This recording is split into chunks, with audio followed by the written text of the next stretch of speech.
Shalom Ibu Edi, teman-teman semua. Shalom. Ini kita baca dari Injil Yohanes 6 ayatnya 41 ayat aja ya. Tidak ada seorang pun yang datang tidak ada seorang pun yang dapat datang kepadaku jikalau ia tidak ditarik oleh Bapa yang mengutus aku, dan ia akan kubangkitkan pada akhir zaman. Demikianlah Injil Tuhan. Saya mau sedikit cerita dulu nih. Jadi latar belakang saya dulu siapa? Mungkin ada beberapa yang belum tahu. Kecilnya saya itu hidup, saya sama sekali nggak kenal Tuhan. Bahkan saya hidup dalam boleh dibilang penyiksaan, iya sih penyiksaan. Gitu. Artinya dalam keadaan memang nggak ada bahagia sama sekali.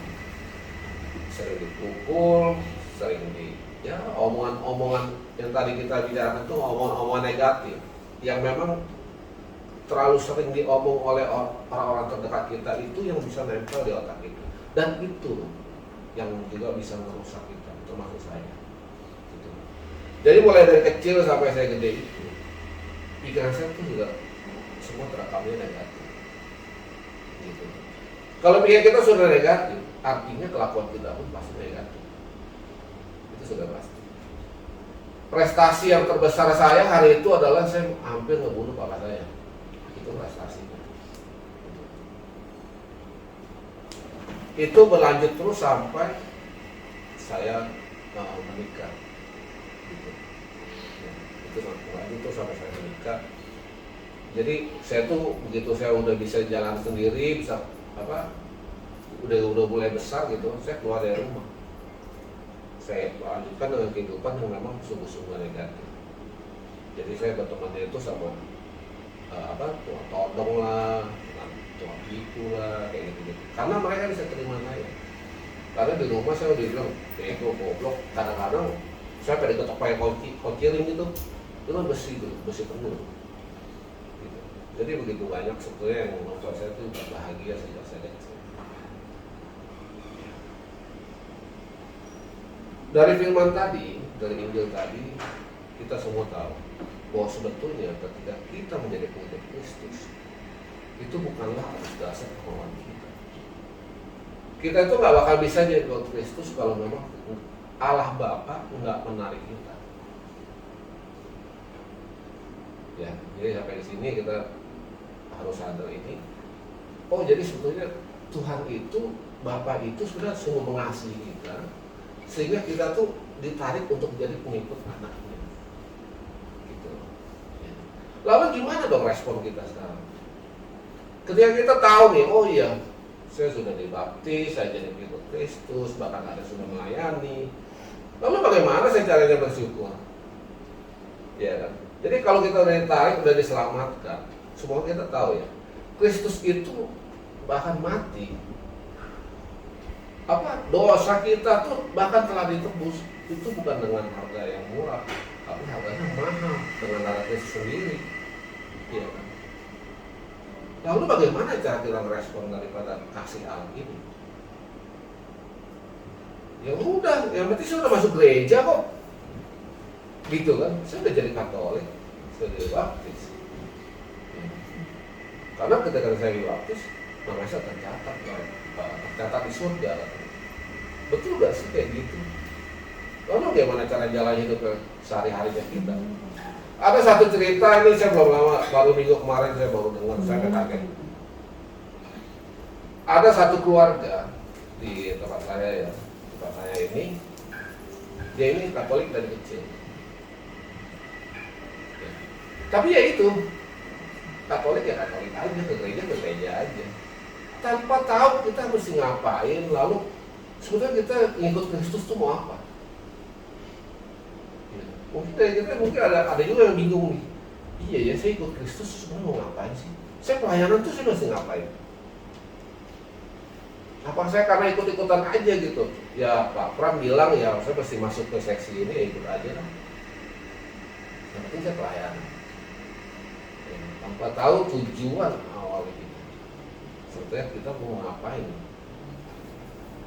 Nah dari keluarga ini, karena memang nggak ada dasar yang baik, artinya saya udah masuk Katolik dan saya hanya ke gereja, ikut ibadah, dengar firman.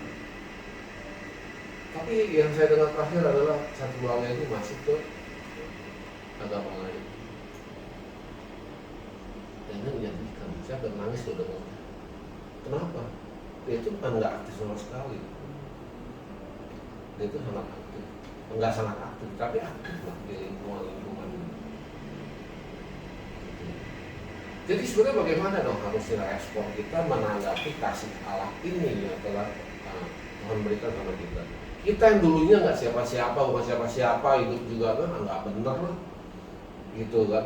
Hidup juga cuma ngelayanin kemauan diri kita sendiri. Otak saya maunya, wah ini orang harus saya balas dendam nih. Ya kita balas dendam. Itu kan ikutin keinginan kemauan kita, kan keinginan pikiran kita, kedagingan kita kan. Sekarang kalau misalnya saya harus baik dengan Pak Fran misalnya, karena dia saudara saya, Fran ini gitu ya, saya nggak bisa, percuma juga gitu. Jadi nggak ada gunanya. Oh gara-gara saya udah dipulihkan, jadi saya baik sama Pak Fran misalnya. Itu bukan nilai yang positif, bukan nilai yang lebih kalau menurut saya. Caranya kita merespon ini yang perlu kita pikirin, harus kita tanya-tanya. Caranya adalah mungkin dengan kita merubah cara berpikir yang baru kali kita sharingkan, gitu. Sehingga nggak banyak orang yang bilang percaya, tetapi kehidupannya itu sama aja sama orang yang nggak kenal Tuhan, gitu. Ya. Di dalam 1 Petrus 2 ayat 10 dikatakan, kamu yang dahulu bukan umat Allah, tetapi yang sekarang telah menjadi umat. Yang dahulu tidak dikasihani, tetapi yang sekarang telah beroleh belas kasihan. Jadi kita harus merubah cara hidupnya kita, cara berpikir kita menjadi manusia yang baru. Bukan lagi manusia yang memang cuma sekedar punya iman nggak? Saya Katolik. Bahkan di Alkitab sendiri katakan apa? Jika engkau punya iman sebesar biji sawi aja, engkau bisa memerintahkan gunung ini untuk pindah ke laut gitu kan. Jadi dia bisa berkuasa. Kita berani nggak ngedoain orang? Kita punya iman itu nggak? Berani nggak? Gitu. Karena yang saya percaya ketika kita dalam pelayanan ini, kita sungguh-sungguh tuh Tuhan tuh mengajar kita sebetulnya, gitu. Setelah kita menjadi Katolik, apa kita tuh nggak terkena masalah? Setelah kita melayani kita hidup kita oke-oke aja, gitu kan? Nah, orang-orang yang macam ini yang tadi saya bilang yang bisa pindah, itu karena dia merasa gini, saya udah jadi Katolik, saya ikut ke gereja, saya pelayanan, saya ikut aktifan di gereja. Tapi hidup saya itu juga selalu bermasalah. Selalu bermasalah, nggak happy seperti gimana gitu ya. Ya orang maunya kan yang tenang-tenang aja. Ya. Tapi dalam Ibrani 12 ayat yang ke-6 dikatakan gini. Karena Tuhan menghajar orang-orang yang dikasihinya, dan Ia menyesah orang yang diakuinya sebagai anak. Bapak Ibu Saudara, meskipun kita ini sudah menjadi anak Allah, ada baiknya kalau kita ikutin alurnya kehidupan ini seperti apa. Kita bercoba untuk tetap setia, tetap taat gitu ya. Nggak usah cari-cari kayak gimana-mana, ikutin aja alurnya. Karena dalam alur kita ngikutin alur kayak gini, ini kita sebetulnya udah banyak dapat pelajaran sih. Ketika saya pertama kali masuk menjadi Katolik, saya itu sekolah Katolik dari kecil. Perlakuan orang tua terhadap saya itu menurun sampai ketika saya punya anak. Dan itu mengubah mindset saya. Yang saya bilang, saya aja dulu aniaya gitu juga tetap hidup kok. Jadi kalau anak ini saya aniaya, juga anak belum tentu mati juga. Dan saya aniaya itu anak. Gitu. Efeknya apa?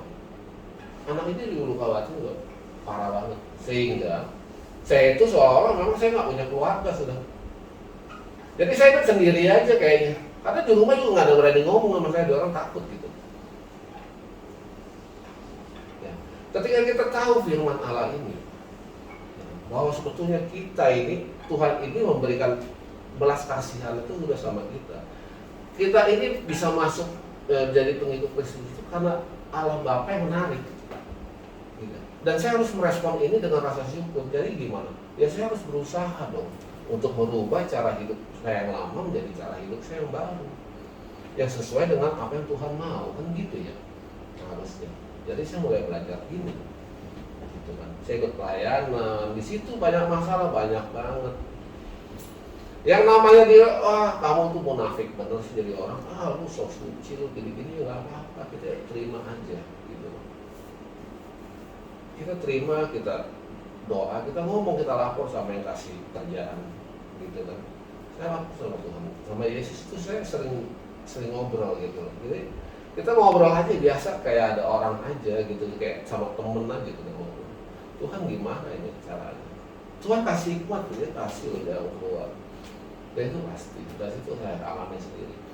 Oleh karena itu sekarang gini, pelayanan itu adalah bagaimana cara supaya kita mengalami Tuhan secara pribadi, secara langsung itu enggak melalui teori-teori orang-orang itu ngomong apa gitu. Ketika kita mengalami secara langsung ini, iman ini pasti akan terbentuk dan itu nggak terbantahkan kalau menurut saya. Pada firman Allah bilang, lakukanlah segala sesuatu seperti engkau melakukannya untuk Tuhan dan bukan untuk manusia. Nah, jadi saya pikir ini persembahan yang baik gitu loh. Jadi apa sih? Apapun saya nggak punya, orang habis hal itu sampai bangkrut saya, ya kan? Uang habis gitu loh, ya kan? Kemampuan juga nggak ada apa-apanya, pendidikan juga nggak tinggi-tinggi juga, padahal rendah sih sebetulnya, bukan tinggi juga, rendah sebetulnya. Pendidikan saya itu parah. Kehidupan juga nggak ada plus-plusnya, minus semua. Kelakuan juga ya gitu kan. Tapi hari ini saya mau katakan sama kita semua, Tuhan sungguh-sungguh memulihkan, mengangkat derajat kita yang tadi sampah jadi barang yang berharga. Yang tadi saya merasa tuh hidupnya tuh ke depan tuh gelap bener ya. Saya nggak tahu harus ngapain. Cita-cita awal dulu kecilnya, saya tuh mau jadi orang kaya karena duit itu bisa ngebeli orang. Betul kan? Itu kan yang kita tahu. Pokoknya duit itu bisa beli siapapun kok. Gitu. Ternyata hari ini saya bisa buktikan kalau duit itu nggak bisa beli apa, bahkan termasuk kebahagiaan kita. Nggak bisa sama sekali itu. Karena banyak yang datang sama saya justru orang berduit. Orang-orang yang punya duit, yang hidupnya nggak bahagia. Dan dia bingung katanya, kok lu bisa sih kayak gitu? Karena dia orang tahu asal mulanya saya itu dari siapa. Gitu. Ya, jadi mungkin ya ini saya buat satu kesaksian ini supaya menguatkan kita, paling mudah-mudahan gitu kan. Jadi saya mengalami Tuhan tuh beberapa kali. Gitu. Beberapa kali saya mengalami Tuhan secara pribadi, secara langsung. Dan memang itu luar biasa menguatkan iman kita. Saya begitu terkesan sih sama sharing dari teman-teman semua. Oh, ngalahin orang ini, ngalahin orang ini. Karena mungkin pelayanan saya tuh enggak secara orang per orang sih. Gitu. Saya cuma melayani secara organisasi. Tapi Tuhan tetap berkarya. Sebetulnya temanya hari ini yang bisa diangkat apa ya? Sampah menjadi berharga, kalau gitu ya, itu mungkin lebih cocok. Tapi juga bagaimana ceritanya, ya itu dengan rasa bersyukur. Syukurnya gimana? Syukurnya dengan satu perubahan, bukan cuma di mulut gitu. Iya deh Tuhan saya bersyukur, enggak gitu juga. harus ada satu perubahan yang signifikan di mana memang Tuhan sungguh-sungguh berkenan. Dan kita belajar di komunitas ini, gitu loh. Ya. Di komunitas ini kita belajar, dalam pelayanan kita belajar bagaimana supaya Tuhan sungguh-sungguh berkenan dengan segala kehidupan saya. Ketika Tuhan berkenan, Dia akan memberikan berkat yang luar biasa buat kita. Terutama perubahan karakter itu yang saya bilang. Kenapa? Karena merubah karakter itu susah loh. Saya tuh pemarah orangnya, gitu kan. Pokoknya kalau tadi Pak Afra bilang dia tuh tajam di mulut, kalau saya pengen gebuknya bawaannya. Gitu kan. Tapi itu semua bisa dirubah, itu bisa berbalik 180 bisa berubah. Saya juga bingung tuh, gitu. Tapi itulah pekerjaan Allah. Nah. Lalu sebenarnya apa sih tujuannya? Kita melakukan pelayanan, supaya Tuhan mau kita berubah, supaya Tuhan mau kita berkenan, segala kelakuan kita supaya Tuhan itu berkenan juga. Kenapa? Untuk apa? Karena Tuhan janjikan apa sih sebenarnya? Itu cuma kehidupan yang kekal kok. Itu aja. Iya kan? Karena ending kita pasti juga ke sana larinya, nggak mana-mana itu. Ya. Mungkin dalam perjalanan ini ya mungkin ada ya dosa-dosa kita dulu yang harus dibayar, pemurnian segala macam ya. Itu pembelajaran. Ya. Dengan satu poin intinya, endingnya itu ya kita masuk dalam kehidupan yang kekal. Di Roma 6 ayatnya yang ke-23, sebab upah dosa ialah maut, tetapi karunia Allah ialah hidup yang kekal dalam Kristus Yesus Tuhan kita. Itu sih betul tujuan kita yang telah dikaruniai kasih Allah untuk masuk ke dalam kehidupan yang kekal, untuk hidupnya, untuk kekekalan